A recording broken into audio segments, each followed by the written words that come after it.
আসসালামু আলাইকুম viewers, welcome back to my channel. Hopefully আপনারা সবাই ভালো আছেন। আজকে আমি বরাবরের মতো আপনাদের মাঝে আবারও চলে এসেছি নতুন একটি মজার রেসিপি নিয়ে। আজকে আমি আপনাদের সাথে শেয়ার করব ফুলকপি দিয়ে রুই মাছের রেসিপি।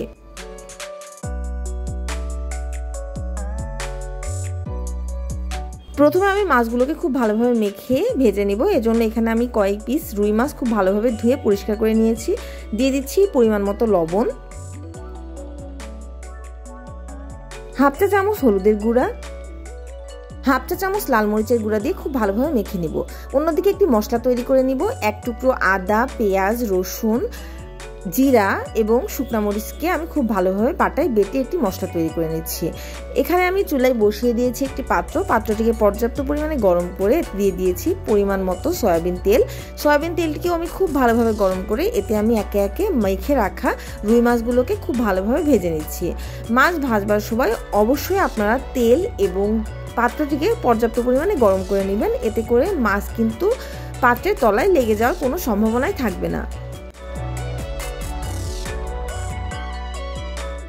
একে একে সমস্ত মাছগুলোকে আমি খুব ভালোভাবে ভেজে নিব।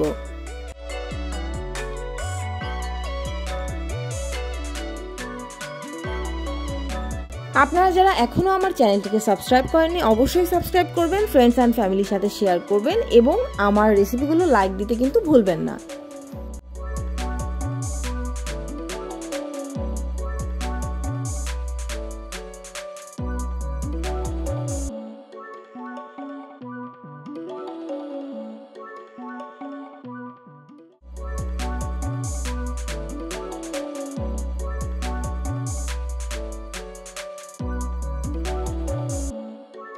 সমস্ত রুই মাছগুলোকে আমি খুব ভালোভাবে ভেজে তুলে নিচ্ছি। এবার ওই তেলেই আমি দিয়ে দিব 2টি ফুলকপির টুকরো এবং 2টি মিডিয়াম সাইজের আলু।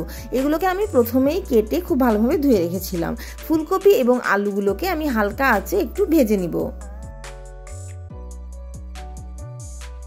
এতে করে তরকারির টেস্ট কিন্তু একটু ভালো আসবে।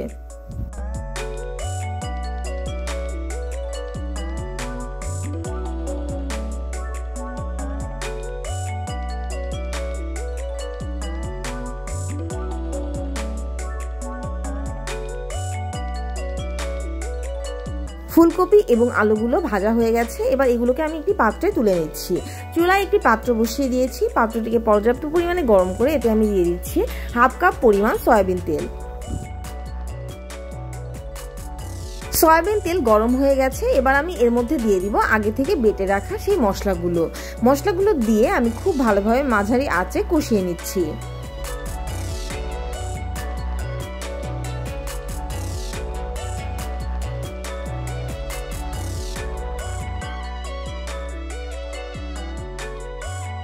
এবার এর মধ্যে আমি দিয়ে দিব 1 চা চামচ হলুদের গুঁড়া, হাফ চা চামচ লাল মরিচের গুঁড়া,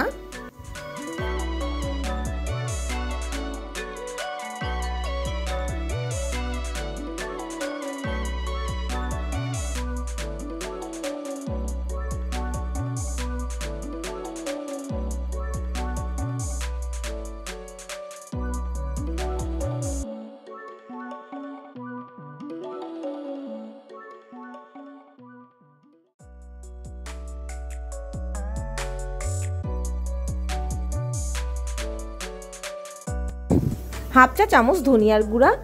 এবার আমি দিয়ে দিচ্ছি অল্প পরিমাণ পানি দেওয়ার কারণে কিন্তু মশলাটি পাত্রের তলায় লেগে যাবে না। মশলাটি কষানোর জন্যই আমি অল্প পরিমাণ পানি দিয়ে দিচ্ছি। খুব ভালোভাবে মশলাগুলো কষানো হয়ে গেছে এবং তেলগুলো সাইড থেকে এভাবে ভেসে উঠবে। ঠিক এই পর্যায়ে আমরা এর মধ্যে দিয়ে দিব ভেজে রাখা ফুলকপি এবং আলুর টুকরোগুলো। এবার ফুলকপি এবং আলুগুলো দিয়ে মশলার সাথে খুব ভালোভাবে কষিয়ে নিচ্ছি।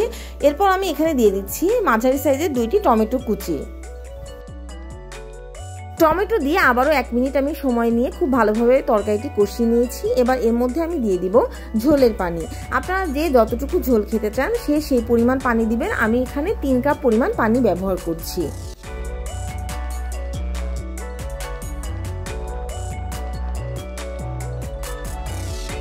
ঝোলের পানিতে যখন বলক উঠে যাবে ঠিক এই পর্যায়ে আমি এর মধ্যে দিয়ে দিব ভেজে রাখা রুই মাছের টুকরোগুলো।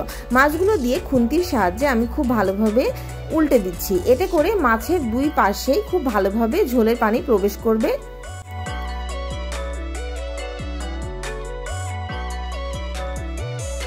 ঢাকনা দিয়ে 10 মিনিট মতো জাল করে আমি ঝোলের পানি শুকিয়ে নিয়েছি। ফুলকপি আলু দিয়ে রুই মাছের এই তরকারিটি কিন্তু একেবারে পরিবেশনের জন্য রেডি।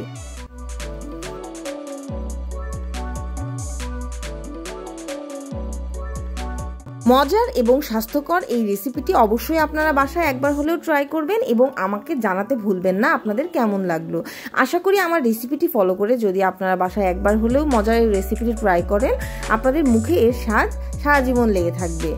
1 প্লেট গরম গরম ভাত দিয়ে একেবারে জমে যাবে ফুলকপি আলু দিয়ে রুই মাছের এই রেসিপিটি।